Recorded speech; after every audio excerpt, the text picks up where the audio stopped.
a group of people that came from, I don't know where they came from.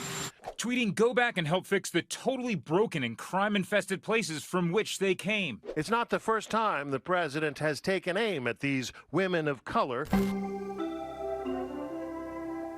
Breaking news out of Washington. The man who spent 8 years pushing the Obama birther conspiracy has just confirmed for the 3,875th time that he is, in fact, a racist.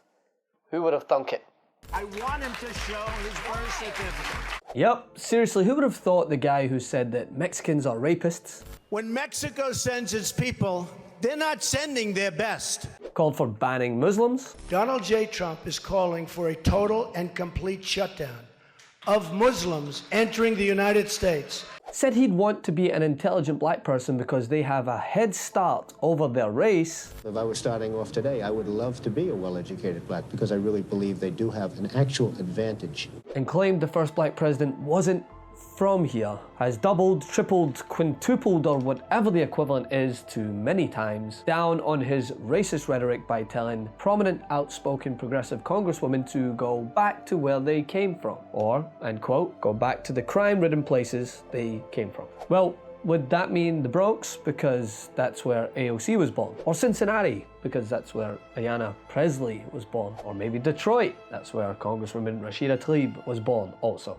Or maybe, as his staunch worshippers, supporters will say, he's talking about Representative Ilhan Omar, who as a young girl migrated to the US with her Somalian family after spending 4 years in a refugee camp before becoming a naturalized citizen. You know, like every single person's ancestor in this country's history, Native and African Americans accepted, have done. Well, perhaps this attack was reserved for her. But then, as an interesting point brought up by Representative Don Beyer, he said he is also a staunch critic of Donald Trump and was born outside of the United States, yet he's never been told to go back to where he came from. And along the same lines, Representative Brendan Boyle, a Pennsylvania Democrat, noted in a tweet saying, "I'm young, from an immigrant family, also very critical of Trump. Funny thing though, he never tells me to go back where I came from.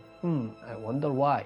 Well, I'm sure as most of you know, the answer is quite obvious. It has been a long-standing tradition in the United States for racists to tell minorities to go back to where they came from. A go-to white supremacist talking point that ugliness predates the Trump administration but has found a megaphone in the hands of the man in the Oval Office. But it's not just in the White House. While being a staunch critic of Trump and having met many Trump supporters who dislike my perspective face to face, I can't recall a time where I've been told to go back to where I came from. Although I'm sure mentioning it now will open the troll gates. But many of my colleagues who are people of colour, most of whom were born here in this country, have. This form of bigotry is unabashed, uncloaked racism in its purest form. But despite this, while his latest remark is up there among the many other vile things that have come out of the sewer we call president, it in no way exposes him as a racist. Because to be exposed means something was hidden. He has never hidden it. He's just shaping up for his 2020 campaign slogan, "Keep America Racist."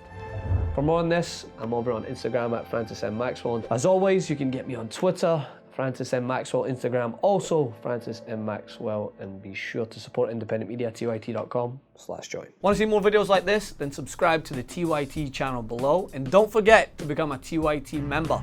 Get access for as little as $4.99 a month. Download the TYT Plus app on your phone or head over to tyt.com/join today.